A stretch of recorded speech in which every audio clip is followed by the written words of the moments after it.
तो यहाँ पे जो ये वाली चीज दे रखी है ना नुकीली सी, ये इसकी डैशबोर्ड की, तो यहाँ पे जाके लगता है ना तो यू फील क्वाइट इरिटेटेड।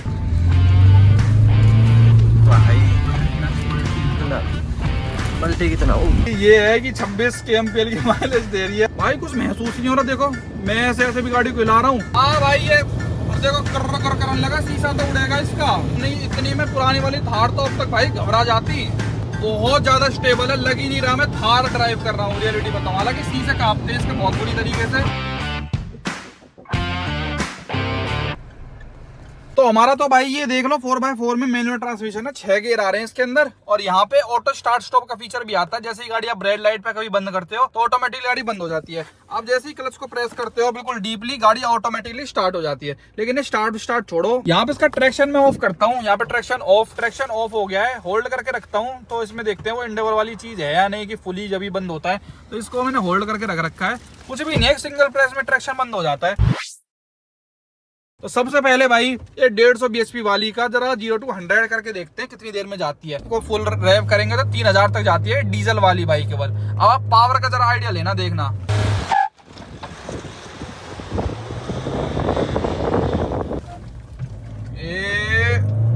ये भाई देखना 5000 तक जाती है। ये आप आइडिया लेते रहना, टाइमर आपको नीचे दिख रहा होगा 80, और ये यहाँ पे अभी लग चुकी है भाई ये तीसरे गियर में, और ये पहुंच गई भाई आपकी 100। पूरी यहाँ तक भी नहीं पहुंच पाई भाई, बहुत ज्यादा टाइम ले लिया यार इसने, पता नहीं कैसे। Once again let's try once more. है ट्रैक्शन दोबारा अपने आप कैसे लग गया भाई, ऑफ ही रहे। चलो ये फुल हाई रेव करके, ये मैंने एकदम क्लच छोड़ दी भाई इसकी, एकदम रियर व्हील ड्राइव भाई, तो इसके पिछले पहिए घूमते हैं, 5 तक लेके नहीं जा रहा। ये पावर ड्रॉप हो जाती है ना, पिकअप ठीक है इसका। ये यहाँ पे 4.5 पे दम तोड़ देता है वैसे तो। ये आपका तीसरे गियर में जान पकड़ते गाड़ी बहुत तगड़ी, 100 पे पहुंच गई। तीसरे गियर में जान आती है भाई, पहले दूसरे में इतनी जान नहीं है, लेकिन तीसरे में आते ही ना अपने आप फिर तो जान सी पकड़ लेती है। और तीसरे देखो थोड़ा ज्यादा इधर जाके लगता है। और गियर शिफ्टिंग और भाई उसमें क्लच में तो कोई दिक्कत है नहीं, मैंने आपको लास्ट वीडियो में बता ही दिया था। गियर से गियर हटने वाली दिक्कत जो एन में थी बिल्कुल टोटली खत्म हो गई है। हुंडई क्रेटा जैसे इस तरीके से फील होती है। गियर शिफ्टिंग भी बहुत ही डवारी सब मैं रख चुका हूँ, उनसे भी लाइट यहाँ पे स्टीयरिंग व्हील कर दिया भाई। मैं ऐसे मन कर रहा है कि इस बार अलॉय फलॉय को नहीं छेड़ूंगा, वरना वो फोर्ड एंडेवर जैसी अपनी हालत हो जाएगी भाई। इसका steering is the main loveliest part के साथ ये यहाँ पे महिंद्रा ने बनाया है भाई। 2 स्पीड पे तो एकदम लाइट रहेगा, लेकिन जैसे जैसे आप स्पीड बढ़ाते जाओगे ना तो इसमें भाई अपने आप वेट आता रहता है। देखो 60 की स्पीड पे जाके अपने आप हैवी हो गया है। स्टीयरिंग इतना बढ़िया, जैसे मेरे को मोड़ नहीं है ना, ये देखो ये ऐसे मोड़ दूंगा मैं, कोई दिक्कत ही नहीं है भाई। कैसे भी थोड़ा सा मोड़ना पड़ेगा, और उसमें आपको इतना जोर लगाना पड़ता था। 4x4 है, लेकिन जैसे इंडेवर है ना अपनी ऑल व्हील ड्राइव चलती है, तो इसके अंदर अगर 4x2 में रहेगी गाड़ी तो पिछले पहिए रियर व्हील ड्राइव केवल ये पीछे वाले काम करते हैं, आगे वाले तब करेंगे जब हम इसको 4x2 में एंगेज कर देंगे। तो अभी सारी चीजें हम 4x2 में ही करेंगे इसके साथ। और गाड़ी भाई ऐसी है कि मतलब हर कोई बंदा इंटरेस्टेड रहता ही है इसको देखने के लिए। चलो अब नेक्स्ट पॉइंट के बारे में बात करते हैं भाई, जो ऑफ रोड है। ऑफ रोड तो अलग मैटर हो गया, वो मैं आपको दिखा चुका हूं, वैसे अभी एक्सट्रीम में और जाएंगे। लेकिन सस्पेंशन पॉइंट ऑफ व्यू से ऑफ रोड वगैरह जब खराब रास्ते ऐसे हमको मिल जाते हैं, वहां कैसी है गाड़ी। स्कॉर्पियो एन में आदमी ऐसे ऐसे झूलता है, इसका क्या परफॉर्मेंस है। यहाँ पे महिंद्रा ने ना इस बार महिंद्रा थार रॉक्स के अंदर सस्पेंशन में बहुत ज्यादा सुधार करा है। यहाँ पे ये स्टेबल रखने के लिए यहाँ पे पेंटालिंक सस्पेंशन डाले हैं। यहाँ पे आप देख सकते हो महिंद्रा का कहना है ये कंफर्ट के लिए और स्टेबिलिटी के लिए, और हाईवे आप हाई स्पीड पे लेके जाते हो वहाँ पे बहुत ही ज्यादा अच्छे हैं। मेरा क्या रिव्यू है, जब आप ऐसे खराब रोड के ऊपर इसको लेके चलते हो ना भाई, तो 4x2 गए 4x4 गए भाड़ में, लेकिन भाई इसके सस्पेंशन इतने सॉफ्ट, इतने प्यारे, ब्रेकर हो ऐसे छोटे मोटे गड्ढे हो कुछ फील ही नहीं होने देते। मतलब मैं आपको एक बात कहूं, मैंने इतने सॉफ्ट सस्पेंशन, इतने प्यारे सस्पेंशन आज तक किसी गाड़ी के नहीं देखे भाई। सेल्टोस एंडेवर बहुत स्टिफ है, मेरे पास वो है। लेकिन भाई 4x4 का एक फायदा ये भी है, जैसे उल्टे सीधे हरकत अगर मैं करता हूं ना कि भैया मैंने गलती से चलो पक्का समझ के किसी गलत रोड में गाड़ी फंसा दी है, तो 4x4 का मेरे को एडवांटेज ये मिल जाता है कि मेरे को ना पीस ऑफ माइंड रहता है कि भाई कोई दिक्कत नहीं है। ज्यादा एक्सट्रीम क्या होगा कि 4 लो यहाँ पे लगा लेता हूँ और गाड़ी मेरी तुरंत निकल जाएगी। आप फंसा दी का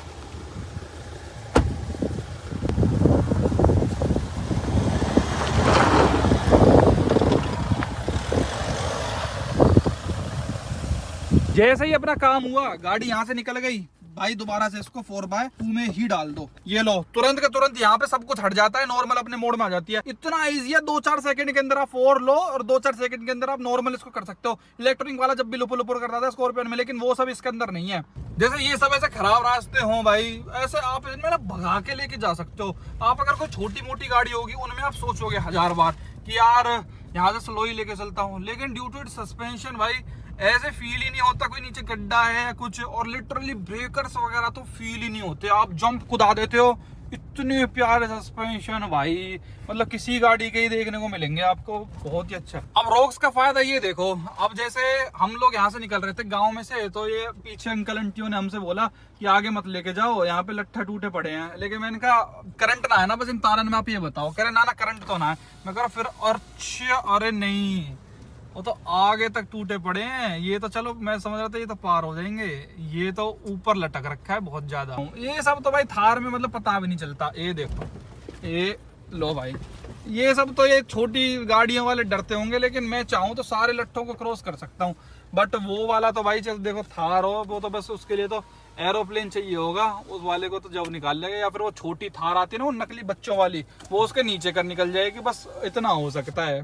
अब थार रोक्स ना भाई इतना अच्छा परफॉर्म क्यों कर पा रही है ना भाई, लेडरॉन फ्रेम होते हुए भी सस्पेंशन वाइज इसके अंदर पेंटलिंग सस्पेंशन डाल दी रियर में, rigid axle coil spring suspension इस तरीके से डिजाइन करें जिससे आपको बम्प्स कम से कम महसूस हो, और जब आप कॉर्निंग करे मतलब कट कट मार रहे हो तो आपको थोड़ी अच्छी सी परफॉर्मेंस मिले। ऐसे ना कि गाड़ी पलट जाएगी, वो वाली फीलिंग नहीं आनी चाहिए। वो चीज जब आप ड्राइवर सीट पे बैठते हो ना, वो आपको महसूस भी होती है। हालांकि फ्रंट में आपको वही इंडिपेंडेंट डबल विशबोन सस्पेंशन ही दिए हैं। देखो आगे वालों के लिए तो बहुत स्मूथ और कंफर्टेबल राइड लगती है, इसमें कोई भी डाउट नहीं है, लेकिन पीछे वालों को जब आप स्पीड ब्रेकर वगैरह से धकाओगे ना, उनको थोड़ी अनकंफर्टेबल से राइड लगती है कि एकदम से गड्ढे या पोर्ट होल एकदम से कूद गए तो फिर वहां पे दिक्कत है। लेकिन आगे वालों को, ड्राइवर और को पैसेंजर को तो भाई बहुत ही ज्यादा तगड़ा मजा देते हैं ये गाड़ी, इस बात में कोई भी डाउट नहीं है। तो सस्पेंशन वाइज तो भाई मेरे को गाड़ी में 1% पर्सनली कोई भी दिक्कत नहीं लगती। या फिर मैं ये कहूँ कि बेस्ट पार्ट क्या है महिंद्रा थार रोक्स का मेरे लिए पर्सनली, तो वो इसका सस्पेंशन ही रहेंगे भाई। टू गुड यार, टू गुड इस टाइप की गाड़ी के लिए, लेडरॉन फ्रेम के लिए it is very very very nice, बहुत ज्यादा मजेदार, बहुत ज्यादा सॉफ्ट। चलो ये तो हो गई भाई सस्पेंशन की बात। अब हम आ चुके हैं एक्सप्रेस वे पे, अब देखते हैं इसकी मैक्सिमम स्पीड कितनी पहुंच सकते हैं। चलो भाई पहले गेट डाल दिया हम लोगों ने, पहले गेट से स्टार्ट करूंगा 3000 पे। यहाँ पे छोड़ता हूँ भाई अपना वो क्लच, ट्रैक्शन ऑफ नहीं करा है, तो अब इससे आप आइडिया लगाते रहना। पहले गियर पे भाई 50 चढ़ जाते हैं गाड़ी, पिकअप तो शानदार है गाड़ी का जिससे कहते हैं। दूसरे गियर पे चढ़ती है भाई लास्ट 75। तीसरे पे मैंने अब डाल दिया गाड़ी, तो अब यहाँ पे तीसरे पे जाने देते हैं भाई, कितनी इसकी लिमिट है। चल चल चल, यस 15 110 जाएगी भाई, पता चल चुका है हमको। ये डल गया इसका फोर्थ गियर में देखते हैं भाई कितनी कैपेसिटी पे जा सकती है गाड़ी अपनी। व्हीकल ओवर स्पीड ये बढ़िया है, इसमें 120 पे ही आता है, ऐसा नहीं और गाड़ियों की तरह कि भाई खामा खाई की 120 पे भी आता है। चौथे गियर में 140 जाएगी, yes as per my experience. अब डाल दिया भाई मैंने 5वां गियर, और अब आप देखिए 5वें पे कितनी जाती है। और भाई स्पीड पे गाड़ी बहुत ज्यादा स्टेबल है, 150 जाएगी, हाँ बहुत ज्यादा स्टेबल है। लग ही नहीं रहा मैं थार ड्राइव कर रहा हूँ, रियलिटी बताऊँ। हालांकि शीशे कांपते हैं इसके बहुत बुरी तरीके से, ये देखो पंजा पूरा दब रखा है। और नहीं भाई 160 जा रही है, 5वें गियर पे 160 चल रही है गाड़ी। नाउ इट्स टाइम, छठा गेट डाल दूंगा, ये इसका लास्ट गियर है भाई। भाई गाड़ी इतनी स्टेबल, स्टीयरिंग इतना तगड़ा भाई, कोई पता ही नहीं चल रहा यार। ऐसे फीलिंग आ रही है कोई क्रेटा सेल्टोस टाइप की मैं गाड़ी ड्राइव कर रहा हूँ। नहीं इतनी मैं पुरानी वाली थार तो अब तक भाई घबरा जाती। ये 160 है भाई इसकी टॉप स्पीड। ये देखो छठा गेयर लगा रखा है, ये देखो हाँ भाई, ये और देखो कर करने लगा, शीशा तो उड़ेगा इसका। उस शीशे में रियलिटी में वाइब्रेशन बन गई भाई। और नहीं चली गई 164 ही है बस, ये देखो। और देखो कितनी जल्दी ये एकदम से नीचे आती है। अगर मान लो आपने टॉप इतनी भगा भी रखी है ना, तो ये एकदम से नीचे आ जाएगी। लगभग 165 तक गई थी, उसके ऊपर तो भाई नहीं गई, और उसके ऊपर जाएगी भी नहीं जहां तक मेरा अनुभव है। बाकी ऑटोमेटिक में और चली जाए तो हो भी सकता है भाई, क्योंकि ऑटोमेटिक कहीं ना कहीं अपनी ज्यादा पावर इससे प्रोड्यूस करती है, उसमें 170 bhp के लगभग अपने को पावर मिल जाती है।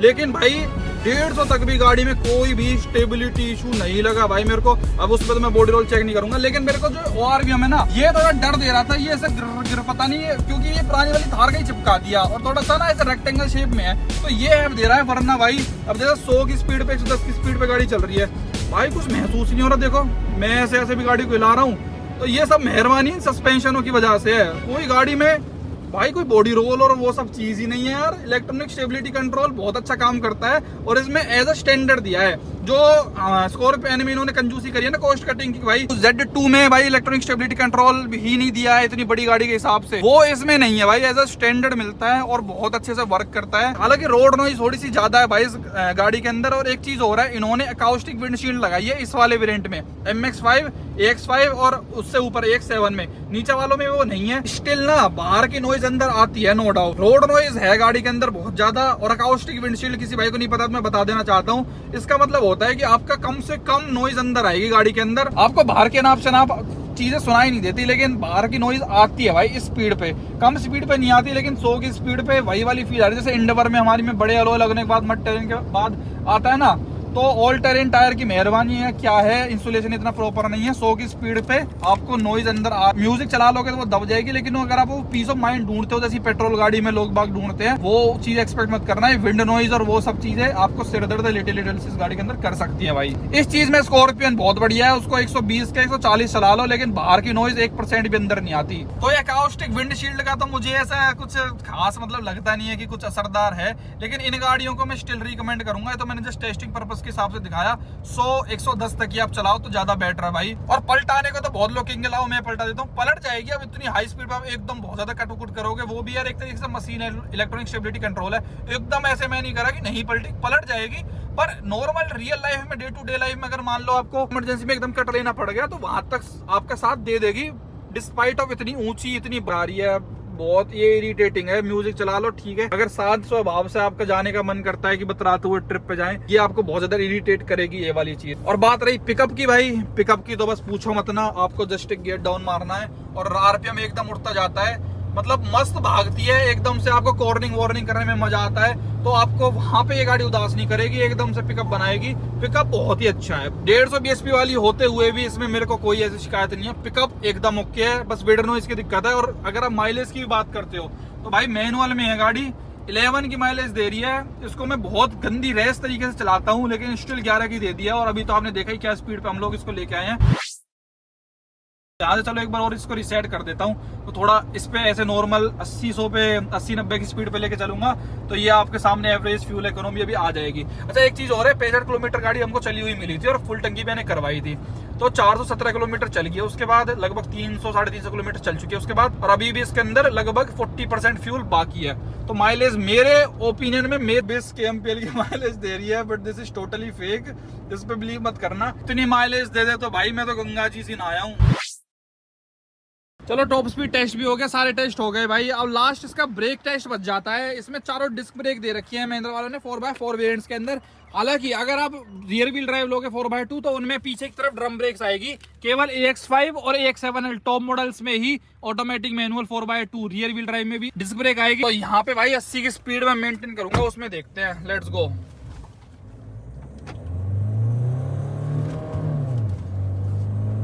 भाई देखना आप जरा, जहाँ पे ये खड़ा है यहाँ पे ब्रेक मारेंगे। गाड़ी पहुंच गई 80 की स्पीड पे और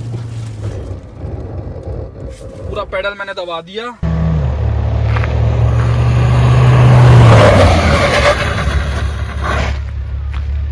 यहाँ तो बहुत दूर जाके रुकी यार, ये कैसे पता नहीं, शायद मैंने ढंग से पेडल नहीं दबाया। इस बार पूरा एकदम दबा दूंगा। वो खुद भी डर रहता है ना यार एकदम सडन ब्रेकिंग का। अब करते हैं भाई थोड़ी और हायर स्पीड पे। ये दूसरा हमने ट्रैक चुना है जहाँ पे कोई दिक्कत ना हो कैसे भी। ये यहाँ पे ज्यादा स्पीड भी अचीव कर लेगी, नहीं वही 80 कर पाएगी नहीं। ये यहाँ मारूंगा 90 की स्पीड पे। ट्रेवल ज्यादा टाइम ले लेती है भाई रुकने में। तो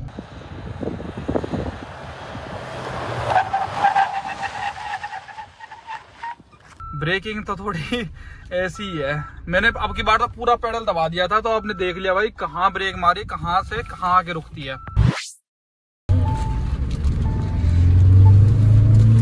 भाई